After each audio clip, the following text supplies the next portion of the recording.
siete dei sognatori?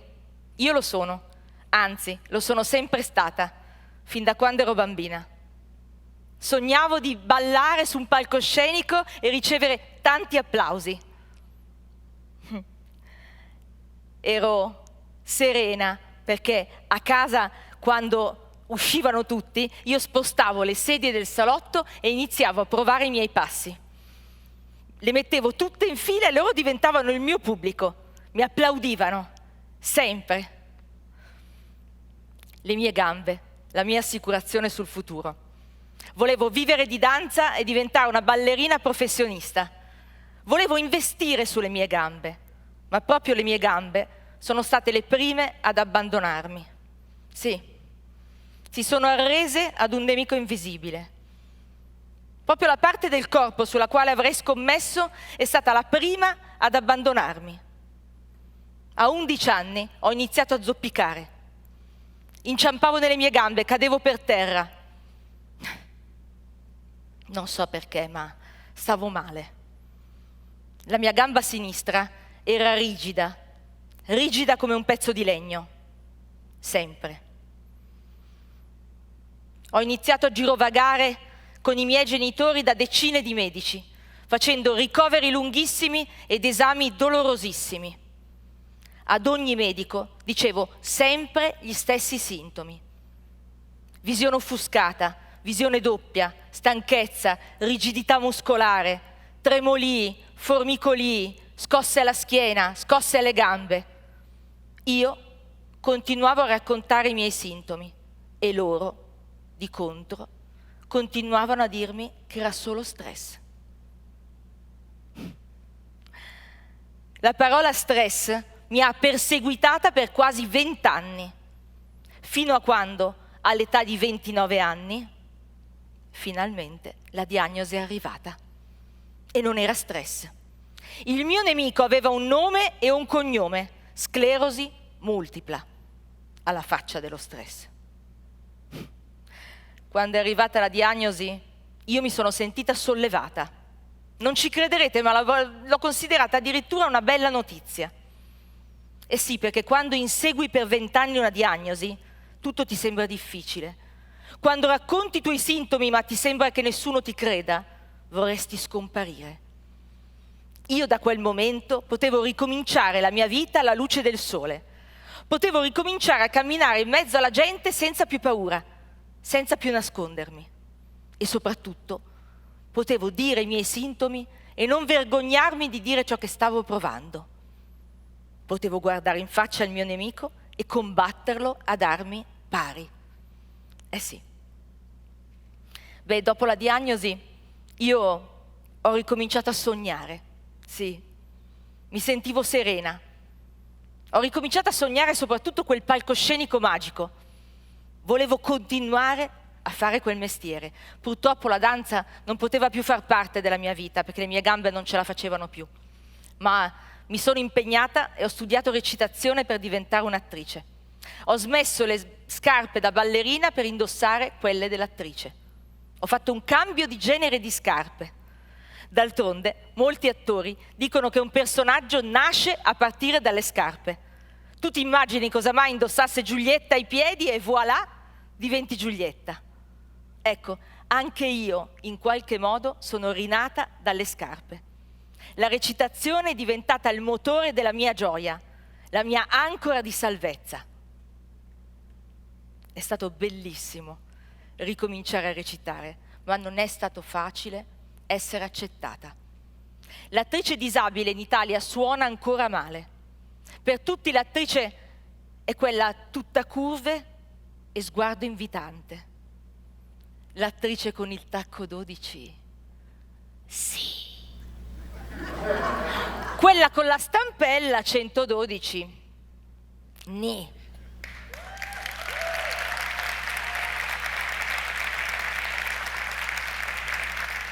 E pensare che nella patria dei lustrini e delle paillette io rappresento l'emancipazione e l'innovazione del piccolo schermo.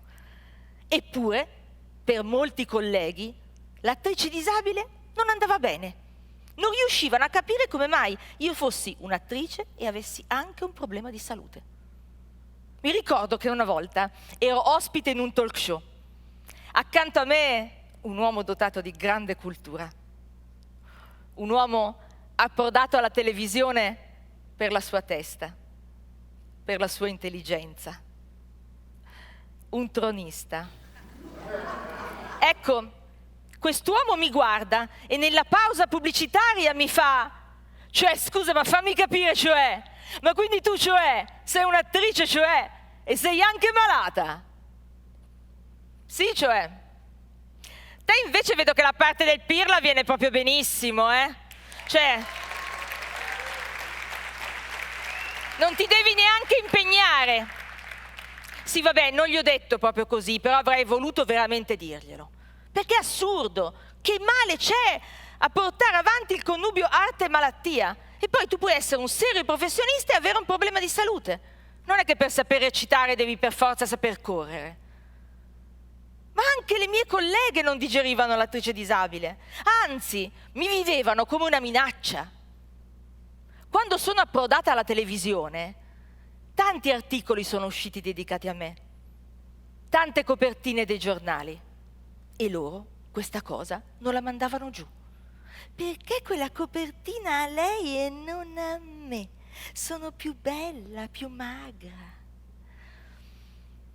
Io spiegavo a loro che tutte quelle copertine erano dedicate all'attrice disabile, non all'attrice.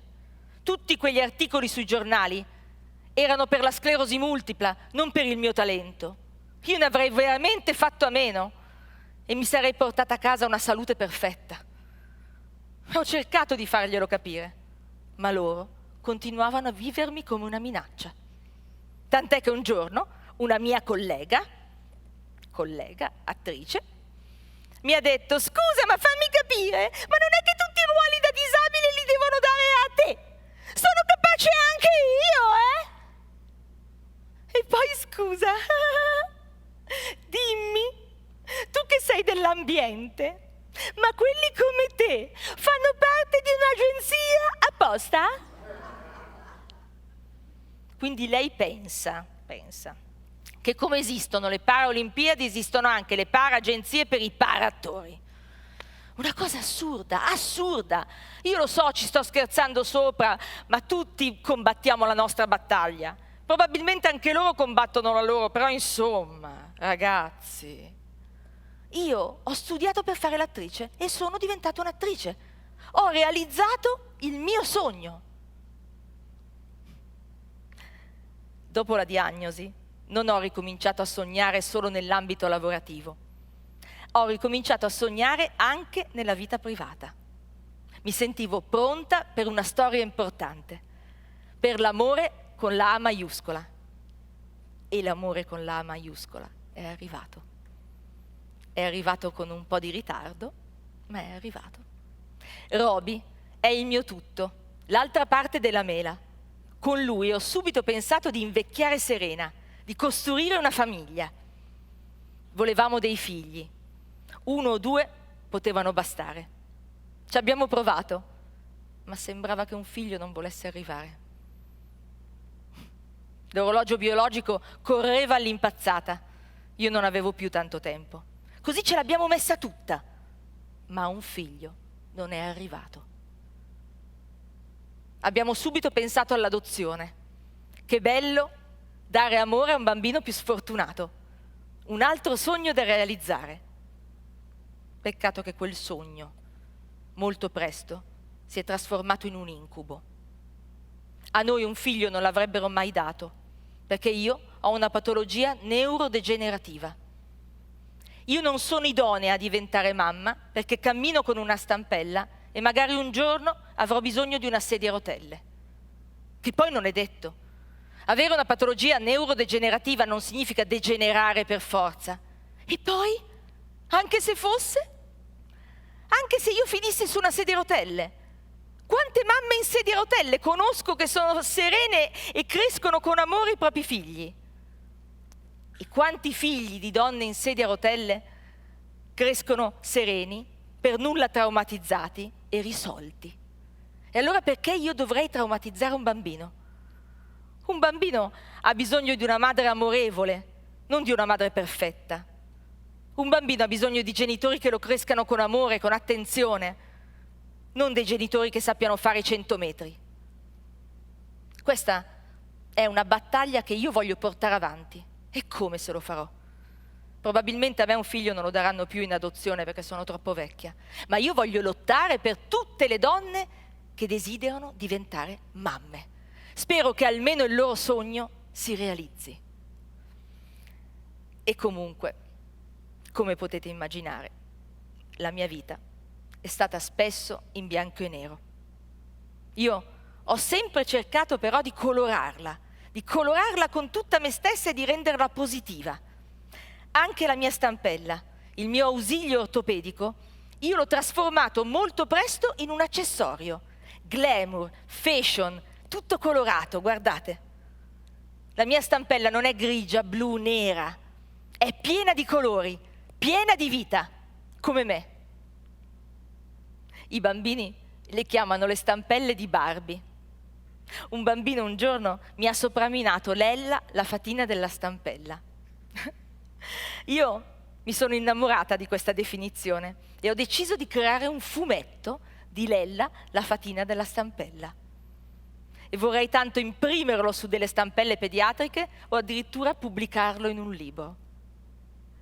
Lella, la fatina della stampella, è una fatina che ha una stampella magica, che trasforma la tristezza in allegria, la paura in forza, la vergogna in opportunità. Io ho un altro grande sogno, quello di dar vita a una linea di stampelle dedicate ai bambini e agli adulti. E la vita mi ha insegnato che molto spesso i sogni si realizzano, soprattutto se tu li vuoi con tutta te stessa. Io ho realizzato molti miei sogni. Ho realizzato il sogno del principe azzurro e il principe azzurro nella mia vita è arrivato. Ho realizzato il sogno di diventare un'attrice. Ho realizzato il sogno di lavorare con un grande del cinema come Pupi Avati. E soprattutto ho realizzato un sogno che pensavo irrealizzabile: calcare il palcoscenico del Festival di Sanremo. Ebbene sì. Io fin da piccola sognavo quel palco, volevo fare la valletta, avere un ruolo, ma essere al teatro Ariston di Sanremo. E il sogno, un anno fa, si è realizzato. Amadeus mi ha telefonato e mi ha proposto di recitare un pezzo del mio spettacolo proprio su quel magico palco. È stata un'emozione grandissima. Io mi sono ritrovata a marzo 2021 davanti a 11 milioni di telespettatori a raccontare la mia vita, a recitare un pezzo del mio spettacolo. Le gambe mi tremavano come non mai. Davanti a me non c'era il pubblico perché in platea non poteva esserci per il Covid, ma io ho sentito tutto il calore del pubblico a casa che mi avvolgeva con amore. Avevo un vestito bellissimo, rosso, grande, sembrava una principessa. Avevo dei tacchi vertiginosi e faticavo a starci sopra. Anche la mia stampella sembrava alta in modo vertiginoso. Io, quella sera, ho realizzato il sogno di raccontare me stessa, di recitare un pezzo del mio spettacolo, ma soprattutto di gridare al mondo quello che stasera voglio dire anche a voi. Io non sono la mia malattia. Io sono Antonella e sono la protagonista della mia vita. Lei, la sclerosi multipla, farà parte di me per sempre, ma avrà solo un ruolo marginale, da comparsa, da comprimaria, non di più. Lo scettro della mia vita rimane saldo nelle mie mani, perché ricordatelo, gli unici protagonisti della nostra vita siamo noi.